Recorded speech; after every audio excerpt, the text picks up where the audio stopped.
మన ఇంట్లో పుట్టిన ఆడపిల్లని మన సంస్కృతి ప్రకారం మహాలక్ష్మిలాగా భావిస్తాం. కానీ ఆ భావన ఓన్లీ మాటల్లోనే కాకుండా ఆచరణలోకి రావాల్సిన కాలం ఇది. విద్య, ఆరోగ్యం, స్వావలంబన ఈ మూడు ప్రతి అమ్మాయి జీవితాన్ని తీర్చిదిద్దే మూల స్తంభాలు. ఈ నేపథ్యంలో తల్లిదండ్రులు చేయాల్సింది ఒకే ఒక్కటి, అదేంటంటే ఆ అమ్మాయి భవిష్యత్తుకు ఆర్థిక భరోసా కల్పించడం. ప్రస్తుతం ప్రపంచంలో ఖర్చులు చాలా వేగంగా పెరుగుతున్నాయి. ఒక 2 ఏళ్ల కిందట 70,000 రూపాయలు ఉన్న బంగారం ఇప్పుడు 1,50,000కి ఏరింది. ఇట్లా ప్రతిదీ ఖర్చుతో కూడుకున్న వ్యవహారమే. మంచి ఎడ్యుకేషను, విదేశీ చదువులు, పెళ్లి ఖర్చులు, ఇట్లా ఏది చూసినా ఇప్పుడు లక్షల్లో ఉన్నది మరో 4 ఏళ్లలో కోట్లల్లోకి మారిపోయే పరిస్థితి ఉంది. కాబట్టి కేవలం పిల్లల జీవితాల కోసం పొదుపు చేస్తే సరిపోదు. తెలివైన పెట్టుబడులు అవసరం, ఒక అద్భుతమైన ప్రణాళిక అవసరం. ఇవే ఆడపిల్ల భవిష్యత్తుని సురక్షితం చేసే మార్గాలు. చాలా మంది తల్లిదండ్రులు పిల్లల పేరుతో డబ్బులు దాచడం స్టార్ట్ చేస్తారు, అంటే ఒక సేవింగ్స్ లాంటిది. కానీ అది సరిపోదు, ఎందుకంటే ద్రవ్యోల్బణం అనే ఒక రాక్షసి ఉంది. ఈ రోజు 10 లక్షల్లో అయిపోయే ఒక ఖర్చు ఒక 5-6 ఏళ్ల తర్వాత చూస్తే కోట్లల్లో అవ్వడానికి అవకాశం ఉంది. కనీసం 40-50 లక్షలకు చేరే అవకాశం ఉంది. దాన్ని అందుకోవాలంటే మనం పెట్టే పెట్టుబడులు, వాటి ప్రణాళిక కూడా అంతే వేగంతో ఉండాలి. అంటే రిస్క్ని సరిగ్గా అర్థం చేసుకొని భద్రతతో పాటు వృద్ధి కలిగించే మార్గాల్లో పెట్టుబడులు పెట్టాలి. ఇందుకు భారత ప్రభుత్వం ఒక మంచి స్కీమ్ని రూపొందించింది, అదే సుకన్య సమృద్ధి యోజన. కేంద్ర ప్రభుత్వం ప్రత్యేకంగా బాలికల కోసమే ఈ పథకాన్ని తీసుకొచ్చింది. ఇది నిజంగా ఒక అద్భుతమైన పథకం. మీ ఇంట్లో ఆడపిల్ల గనక 10 ఏళ్ల లోపు ఉంటే ఇమీడియట్గా ఆ అమ్మాయి పేరుతో ఈ పథకంలో ఒక ఖాతాను ఓపెన్ చేయొచ్చు. ఈ పథకంలో పెట్టుబడి పెట్టడం ద్వారా మంచి రాబడి రావడమే కాకుండా ట్యాక్స్ ఎగ్జెంప్షన్స్ కూడా ఉన్నాయి. ప్రస్తుతం ఈ పథకం కింద మనం చేస్తున్న సేవింగ్స్కి 8.2% ఇంట్రెస్ట్ రేట్ ఉంది. అంటే మీరు ఒక 1,00,000 రూపాయలు కనుక సుకన్య సమృద్ధి యోజన పథకంలో ఇన్వెస్ట్ చేస్తే ఏడాది తిరిగేసరికి దాని మీద 8,200 రూపాయలు ఇంట్రెస్ట్ యాడ్ అవుతుంది. అట్లా ప్రతి ఏడాది ఇంట్రెస్ట్ యాడ్ అవుతూ వెళ్తుంది. దీర్ఘకాలంలో అంటే 10 ఏళ్ల వయసులో మీరు కనుక ఈ పథకాన్ని స్టార్ట్ చేస్తే ఒక 25 ఏళ్ల వయసుకు వచ్చేసరికి, అంటే అమ్మాయి పెళ్ళిడికి వచ్చేసరికి, లేదంటే 18 ఏళ్ల వయసులో అమ్మాయి ఒక ఉన్నత చదువులకు వెళ్ళేసరికి ఇది ఒక పెద్ద నిధి కింద తయారై కూర్చుంటుంది. మొదట్లో చిన్న మొత్తాలతో ప్రారంభించి రాను రాను మీ ఆదాయ వనరులు పెరిగే కొద్దీ దాంట్లో ఇన్వెస్ట్మెంట్లు కూడా పెంచుకుంటూ పోతే భవిష్యత్తులో నిజంగా ఇది అమ్మాయి భవిష్యత్తుకి ఒక దిక్సూచిలా పనిచేస్తుంది. అయితే పెట్టుబడులు పెట్టడంతో సరిపోదు. పెట్టుబడులు పెట్టే ముందు మనకు ఒక ఆలోచన కూడా ఉండాలి. అసలు మీ అమ్మాయికి భవిష్యత్తులో ఏం కావాలనుకుంటున్నారు? అంటే చదువు కోసం పెట్టుబడులు పెడుతున్నారా, లేదంటే పెళ్లి కోసం పెట్టుబడులు పెడుతున్నారా, లేకుంటే విదేశాల్లో చదివించాలనుకుంటున్నారా, లేదంటే సర్టెన్ ఏజ్ తర్వాత ఆ అమ్మాయితో ఏదైనా బిజినెస్ పెట్టించాలనుకుంటున్నారా? ఇట్లా రకరకాల మార్గాల్లో ఆలోచించి దేనికి ఏది సూట్ అయితే ఆ మార్గంలో ఇన్వెస్ట్ చేయడం అత్యుత్తమమైన పద్ధతి. ఈ లక్ష్యాలన్నీ దృష్టిలో పెట్టుకొని ఫ్యూచర్లో వచ్చే ద్రవ్యోల్బణాన్ని దృష్టిలో పెట్టుకొని అవసరమైన మొత్తాన్ని అంచనా వేయాలి. అంటే మనం ఎంత ఇన్వెస్ట్ చేయాలి అనేది ముందే ఒక ప్రణాళిక తయారు చేసుకోవాలి. ఆ తర్వాత లక్ష్యాన్ని చేరుకునేలా, అంటే ఈ అమ్మాయి ఏజ్ 8 ఏళ్ళు. సో 18 ఏళ్ల నాటికి నేను ఈ అమ్మాయికి ఒక ఉన్నత చదువు కోసం ఈ దాచిపెడుతున్నా, లేదంటే 25 ఏళ్ల నాటికి పెళ్లి కోసం ఇది దాచిపెడుతున్నా, లేదంటే 21 ఏళ్ల నాటికి విదేశీ విద్య కోసం పంపించడానికి ఈ పథకాన్ని స్టార్ట్ చేస్తున్నా, లేదంటే ఒక 30 ఏళ్ళు వచ్చేసరికి అమ్మాయితో ఒక అద్భుతమైన బిజినెస్ స్టార్ట్ చేయించాలి, దానికోసం ఈ ఇన్వెస్ట్మెంట్లు స్టార్ట్ చేస్తున్నా.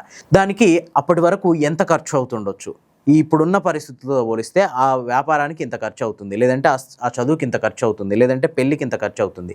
దీన్ని ద్రవ్యోల్బణంతో పెంచుకుంటూ పోతూ ఓ 10 ఏళ్ల తర్వాత, లేదంటే 12 ఏళ్ల తర్వాత, లేదంటే 13 ఏళ్ల తర్వాత దానికి ఇంత అవ్వచ్చు అని చెప్పి మనం ముందే అంచనా వేసుకోవాలి. ఆ అంచనా ప్రకారం మనం ఇన్వెస్ట్మెంట్ చేయడం స్టార్ట్ చేయాలి.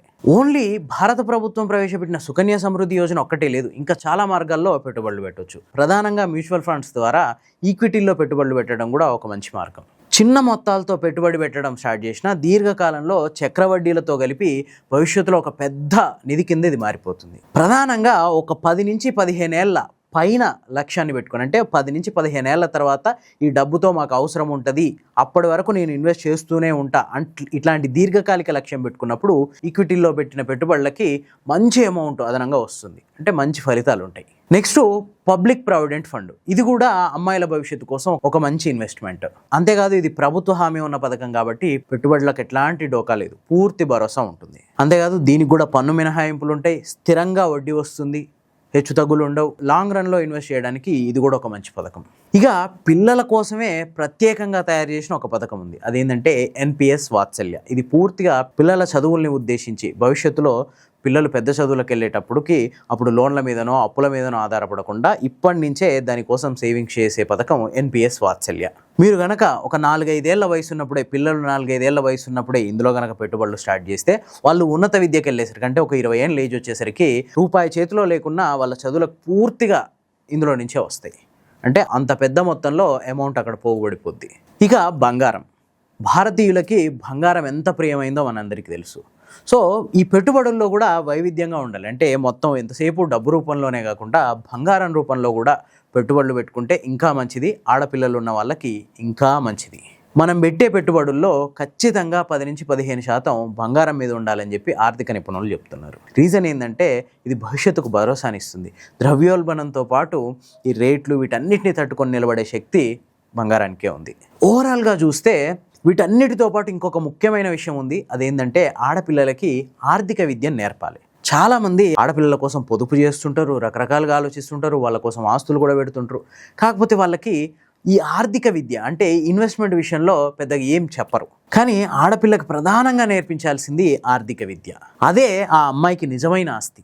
డబ్బుని ఎంతసేపు ఆ అమ్మాయి పేరు మీద దాచడమే కాదు, ఆ డబ్బుని ఫ్యూచర్లో ఎట్లా తను మేనేజ్ చేసుకోవాలో కూడా ఇప్పటి నుంచే నేర్పించాలి. చిన్నప్పటి నుంచే ఈ ఫైనాన్షియల్ డిసిప్లిన్ అనేది నేర్పించాలి, పొదుపు నేర్పించాలి, మనం పెట్టే పెట్టుబడుల గురించి అవేర్నెస్ కల్పించాలి. ఇట్లా చేస్తే భవిష్యత్తులో ఆ అమ్మాయి కూడా తనకు అవసరం వచ్చినప్పుడు సరైన నిర్ణయాలు తీసుకోగలుగుతుంది. కేవలం ఆడపిల్ల తల్లిదండ్రులు డబ్బు దాచడమే కాదు, ఆ డబ్బుని సక్రమంగా నిర్వహించేలా వాళ్ళకు అవగాహన కల్పించాలి. ఇదొక బాధ్యత, ఇదొక దీర్ఘకాలిక ప్రయాణం.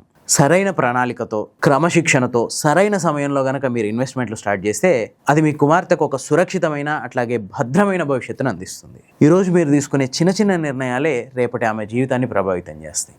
ఈ కథనం మీకు నచ్చితే లైక్ చేయండి, షేర్ చేయండి. ఇలాంటి మరిన్ని మంచి వీడియోల కోసం ది ఫోర్త్ ఎస్టేట్ ఛానల్ని సబ్స్క్రైబ్ చేసుకోండి.